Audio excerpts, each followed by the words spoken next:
మనిషి జీవనానికి అత్యవసరమైన నీటిని వృధా కానివ్వకుండా పరిరక్షించుకోవాలి అని, భవిష్యత్ తరాలకు స్వచ్ఛమైన నీటిని అందించడానికి జరిగే కృషిలో ప్రజలందరూ భాగస్వాములు కావాలి అని కమిషనర్ కేతన్ గార్గ్ పిలుపునిచ్చారు.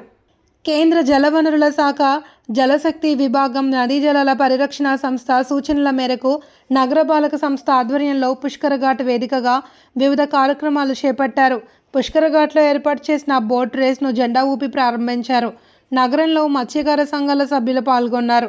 ఈ పోటీలో విజేతలుగా నిలిచిన నాతి పోసయ్యకు 25,000, మల్లాడి సుబ్బన్నకు 15,000, పోతా బత్తుల నాగరాజ్కి 10,000 బహుమతులు అందించారు.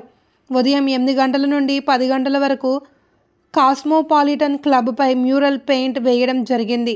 నదీ జలాలు, జలచరాల పరిరక్షణ అంశంపై పెయింటింగ్ కార్యక్రమం నిర్వహించడమైనదని పలువురు కార్యక్రమంలో పాల్గొన్నారు.